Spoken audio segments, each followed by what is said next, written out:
My most anticipated game release of 2018 is finally here. Sonic Mania Plus for the Nintendo Switch. Now, okay, I know it's on other platforms as well, but this is technically my third time buying Sonic Mania, and the first two times are on the PS4. What do we get with Sonic Mania Plus? Is this a game that's going to make you a believer if you're not a fan of Sonic? If you didn't like Sonic Mania before, should you buy this game? And why do I have two versions of this game?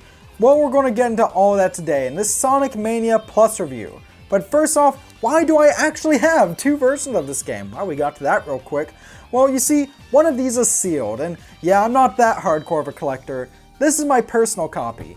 This copy I'm giving away, so stay tuned to the end of this video, if Sonic Mania Plus looks like your cup of tea anyways, to find out how you could potentially win the still sealed copy of Sonic Mania for the Nintendo Switch. But now let's get into the review itself. Welcome to Stuff We Play, home of everything weird and retro, and if that sounds cool to you, why not subscribe? Today we aren't looking at something retro, but rather retro-inspired.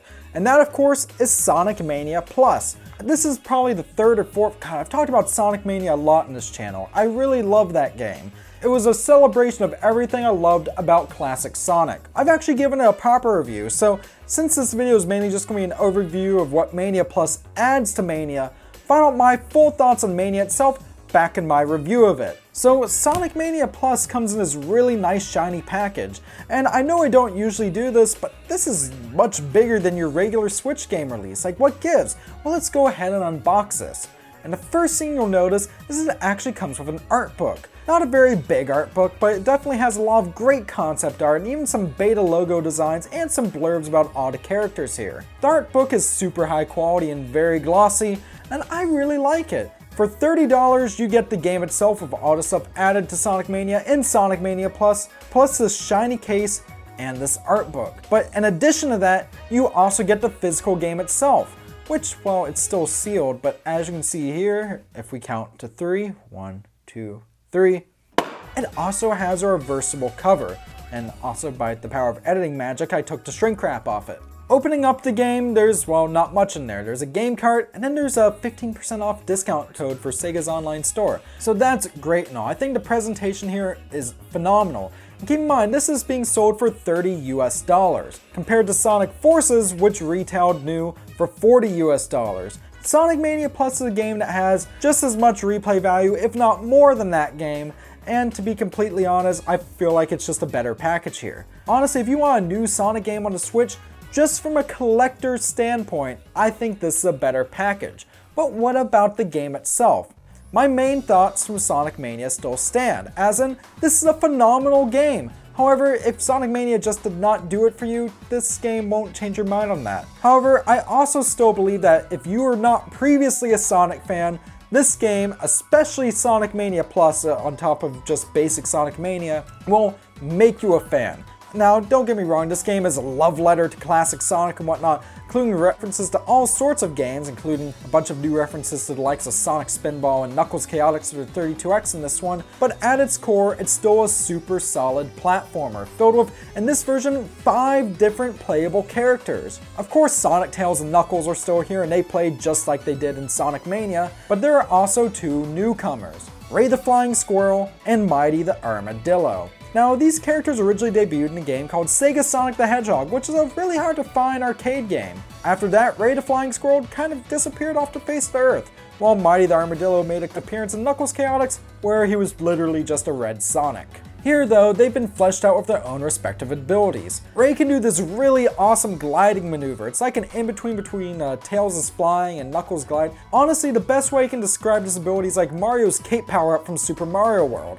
I really love it though, and while it's a little tricky at first, once you get the hang out of it, Ray soon became my favorite character in the game. And keep in mind, I usually like playing as Knuckles, but who's also phenomenal here is Mighty. Mighty can do this ground pound ability, which along with being able to stun and kill enemies within a certain radius, can also break through certain paths that are underneath him. I really love these new characters, and while they're similar enough to Sonic to still feel like Sonic characters, they're different enough to definitely justify playing even the basic Mania mode as them, which, by the way, the new modes here. Yeah, along with new characters, this game has been given a facelift, graphically in many areas. The menus are new, and there's a new multiplayer mode that I unfortunately couldn't test out because I don't have any friends who want to play Sonic Mania Plus with me.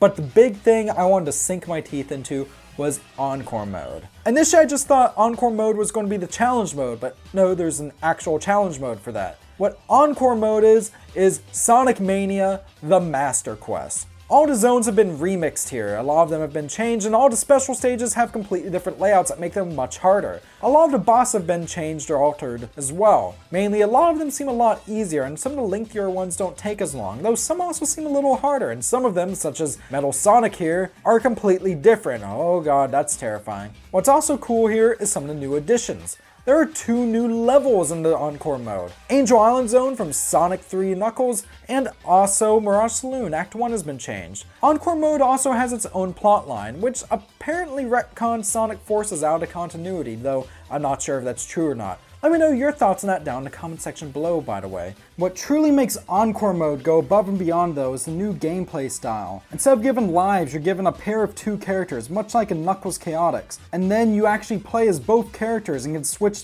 between them at any time from a standstill. Furthermore, by collecting life capsules, you unlock the 3 other characters that you didn't start off with. And thus, you have 5 playable characters who you can switch between by hitting these other capsules during the stages, and you can switch between 2 of them at any time. It's such a simple change, but really changes up how you play the game, and it's a nice way to change things up a bit without having to resort to a werehog or whatnot. But what I really love is that, though most of the levels here are completely the same as in the Mania mode, they all have been remixed. Yeah, the level designs have been mildly altered, but also they've all been given a fresh coat of paint, and most of them take place at a different time of day. It's really amazing what a little facelift can give to a game. Even if it's not a major change, it's still enough to be different. Perhaps my favorite would be Chemical Plant Zone, which now has this beautiful nighttime aesthetic.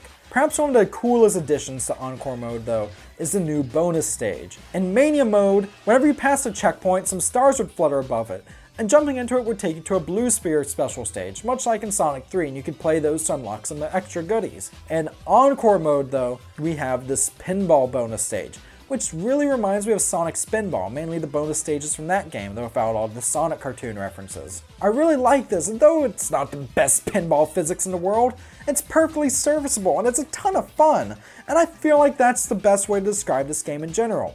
It's a ton of fun. Sonic Mania Plus, yeah, it's an updated re-release of a game that came out last year that I wish had gotten a physical release at launch, but Sega did us one better. More importantly, Simon Tomley, Christian Whitehead, Headcanon, Stealth, whatever you want to call them all, they've done a fantastic job here.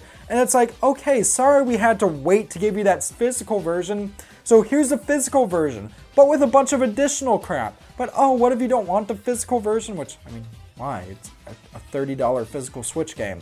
Well, that's fine, because for $5 you can just upgrade your basic Mania game and get these additional characters and new modes, and this is the best thing to ever happen to Sonic Mania is, and Mania Plus is the best version of the best Sonic game ever. While I know a lot of people complain it's rehashing, admittedly I wish the game had more original stages, since the original stages, particularly Press Garden Zone, are the absolute best zones in the game, and also I kind of wish that Mighty and Ray had more of their own exclusive alternate paths, but again, minor gripes. This is my new favorite Sonic game.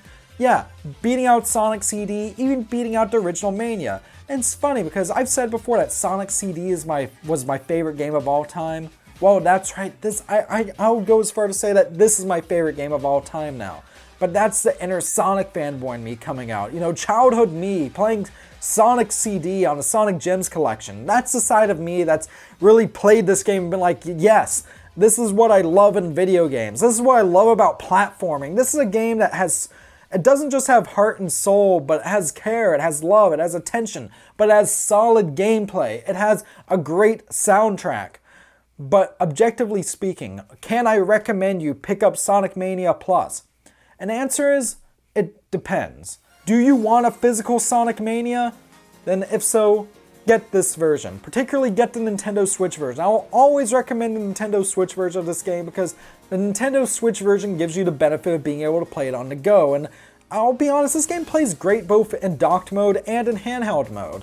In fact, I think I like it a little better in handheld mode. It just lends itself really well to that setup. But if you're content with just having Sonic Mania Plus digitally, then just get the $5 DLC. If you didn't like Sonic Mania Plus isn't going to change your mind. But if you've never been a fan of Sonic the Hedgehog or think all of his games are crap like the, common misconception is, this game is going to be the game that changes your mind, because this game is one of the best platformers ever made.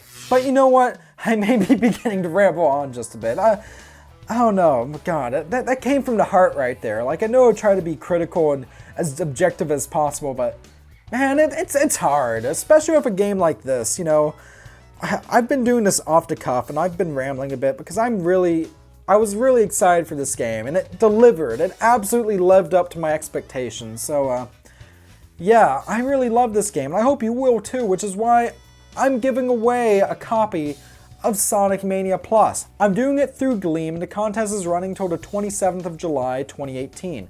Link in the description below, also on my Twitter, also in the pinned comment. If you don't see it in the pinned comment and see something else, you've missed it, sorry. Now, I will personally email the winner when I draw them. It's picked at random, as I said, it's Gleam. But if you want to publicly learn who the winner is, the evening of July 27th, I will be doing a live stream, and that will be the only time you will publicly hear the winner from me. Otherwise, you'll know if you're the winner if on the 27th or 28th of July, you receive an email from me saying you've won. So stay tuned for that live stream, or live stream archive if it's already passed. So before I ramble on more, and I'm going to actually stop talking about Sonic Mania Plus and go play it some more. I want to go back. I want to get all the Chaos Emeralds as every single character, because yes, the best ending is locked behind Chaos. I could gush about this game more, but God, I've done a review before. Go watch that. Thank you for watching, everyone. Good night.